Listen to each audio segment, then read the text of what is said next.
அஸ்ஸலாமு அலைக்கும். இன்றைக்கி ஃபெமி குக்ஸ் அண்ட் பாக்ஸில் பார்க்க போகிற ரெசிபி ரொம்ப ஈஸியாக செய்கிற மாதிரி நெய் சோறு. இது நாங்கள் தால்ச்சா சோறுன்னு சொல்லுவோம். இன்னும் சில பேர் இதை ஒயிட் பிரியாணி கூட சொல்லுவாங்க. வாங்க இப்போது எப்படி செய்யுதுன்னு பார்க்கலாமா? இப்போது ஒரு பாத்திரத்தில் 4 இல்லைனா 5 ஸ்பூன் அளவுக்கு எண்ணெய் ஊற்றிக்கோங்க. இது நெய் சோறுனால நிறையாவே இல்லை நெய்யும் ஊற்றிக்கோங்க. நான் ஒரு 3 ஸ்பூன் ஊற்றிருக்கேன். அது கூட 2 பட்டை, 2 கிராம்பு, 2 ஏலக்காவும் சேர்த்துக்கோங்க. நல்லா வெங்காயத்தை நீல வாட்டமாக இந்த மாதிரி 2 வெங்காயம் கட் பண்ணி வச்சுருக்கேன். அதையும் இந்த டைமில் சேர்த்துக்கிறேன். கூடவே 3 பச்சை மிளகா இந்த மாதிரி கீரி சேர்த்துக்கோங்க, முழுசாகவும் சேர்த்துக்கோங்க. அப்புறம் 2 ஸ்பூன் இஞ்சி பூண்டு விழுதையும் இதில் ஆட் பண்ணிக்கோங்க. இஞ்சி பூண்டு விழுது ஆட் பண்ணதுக்கப்புறம் ஒரு தக்காளியில் பாதி தக்காளி இந்த மாதிரி சின்னதாக கட் பண்ணி அதையும் சேர்த்துக்கோங்க. கொஞ்சமாக சேர்த்துக்கோங்க, இது கொஞ்சம் ஃப்ளேவருக்கு மட்டும்தான். அப்புறமா இதில் கழுவி வச்ச புதினா கொத்தமல்லியும் இந்த டைமில் சேர்த்துக்கோங்க. நல்லா சேர்த்து இது எல்லாத்தையும் ஒரு வதக்கிடுங்க. நல்லா இது வதங்கினதுக்கப்புறமா இதில் 2 டீஸ்பூன் தயிர் ஆட் பண்ணிக்கோங்க.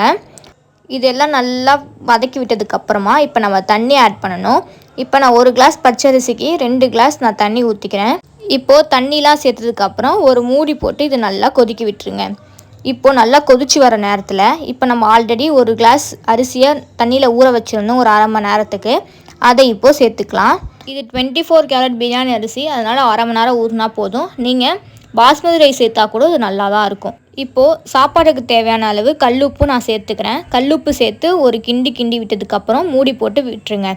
கொஞ்சம் நல்லா மூடி போட்டு இந்த மாதிரி கொதிச்சு வரும், தண்ணிலாம் இழுத்து. இந்த டைமில் தம் போட இதுக்கு ரெடியாக இருக்குது. ஸோ இந்த மாதிரி நல்லா கிண்டி விட்டுக்கோங்க. ஒரு 15 மினிட்ஸ் இதை டிஸ்டர்ப் பண்ணாமல் தம் போட்டு வச்சுக்கோங்க. ஒரு 15 மினிட்ஸ் கழித்து ஓப்பன் பண்ணி பாருங்கள். இந்த மாதிரி தண்ணிலாம் இழுத்து ரைஸ் ஒன்றோடு ஒன்று ஒட்டாமல் நல்லா பொலன்னு இருக்கும். ரொம்ப போட்டு கிண்டாதீங்க, அப்புறம் ஒரு அரிசியும் உடஞ்சி போயிடும். நல்லா மேலோட்டமாக இந்த மாதிரி கிண்டி விட்டுருங்க. இப்போ நம்ம நெய் சோறு சுட ரெடி ஆகிடுச்சு.